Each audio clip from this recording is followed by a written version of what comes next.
Masarap yung ganitong luto sa atay ng baboy. Lalo na yung pagkaluto sa atay, sakto lang yung lambot niya. Yung iba kasi ayaw nila kapag kinain daw medyo matigas. Yun no, sauce pa lang talagang matatakam ka na. I-prepare muna natin yung kalamansi na gagamitin sa pang-marinate. Gagamitin natin yan sa atay ng baboy. Naglagay na nga rin pala ako dyan ng powder na paminta. At saka ko na ibinuhos yung napiga nating kalamansi. At syempre meron din soy sauce. Balitin na ko na lang yung daming inilagay natin. At saka natin haluin para mag-mix lahat yung mga inilagay natin na pang-marinate. Muntik ko pang nakalimutan na ilagay yung oyster sauce. Isa din kasi yan sa magpapasarap sa ating recipe. At i-continue uli natin yung paghalo. Bali iwan lang muna natin to ng 15 to 30 minutes. Pero kung hindi naman kayo nagmamadali, mas maganda kung overnight nyo ibabad. Isunod naman natin na i-prepare yung sibuyas na puti. Pwede rin naman yung kulay pula, kaya lang medyo matamis kasi to, kaya gagamit din tayo. After 30 minutes, mag-start na tayo magluto. Bali ang gagawin lang natin, unahin lang muna natin na iprito yung mga atay. Bali yung pinang-marinate natin, hindi natin yun itatapon at gagamitin natin yan mamaya. Iprito lang natin yung mga atay hanggang sa maging half cook. Hindi rin kasi maganda kapag nasobrahan ng luto yung atay, doon kasi siya nagiging makunat kapag naluto.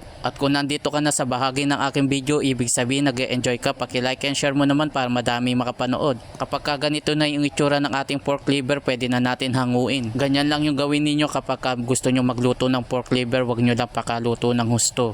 Para nga naman hindi makunat or matigas kapag kinain. Tapos igisa lang natin yung sibuyas at bawang. Diretso lang tayo sa paghalo hanggang sa lumabas na yung aroma ng sibuyas at bawang at lagay natin yung pinang-marinate natin. Kung nakikita nyo yung sunog sa gilid ng kawali, okay lang yan, makakadagdag yan sa lasa ng ating ulam. Haluin lang muna natin ito saglit at saka naman tayo magdagdag naman ng kaunting tubig. At habang pinapanood mo ako, paki-comment mo naman kung tagasan ka para malaman ko kung saan lugar ako napapanood. Diretso lang tayo sa paghalo at pakukuluan pa natin ito ng ilang minuto. Hintayin na lang natin na kumulo, dapat kasi luto na yung soy sauce at kalamansi at syempre kailangan natin tikman kung sakto na yung lasa bago natin ilagay naman yung pork liver. Shoutout nga pala sa mga bagong followers, ganun din sa mga nakapollow sa atin, maraming salamat po sa inyo.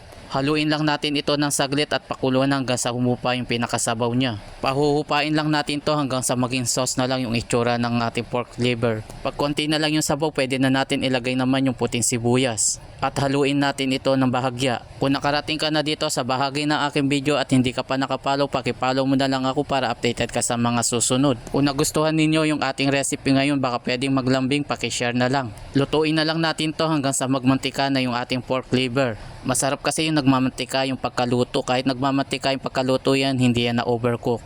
After ng ilang minuto, heto na nga at luto na yung aking version na pork liver steak at pwede na natin ilagay sa ating lagayan. Ayun o, itsura pa lang talagang matatakam ka na sa gutom. Paano mga lods, hanggang dito na lang muna at maraming salamat sa inyong walang sawang suporta. So paano mga lods, i-ready nyo na yung inyong kakainin.